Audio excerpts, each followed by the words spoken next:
This is DJI Flip FLY MORE, and today I'll show how you can relink or repair the remote controller and the aircraft of this drone. So to start, you will need to enter the camera view on your remote controller. From here, launch settings by tapping at the three dots you'll find at the top right corner of the display. Next, select the control category, scroll this page all the way to the bottom, and here the last option that you'll find here is Repair to Aircraft. So tap on it.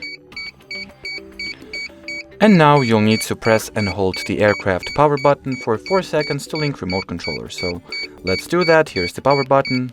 Press and hold for 1, 2, 3, 4. Now I can release this button, and as you can see, the relink or the repair procedure has been finished or completed successfully. And well, as far as this video goes, that will be it. So thanks for watching, and bye bye.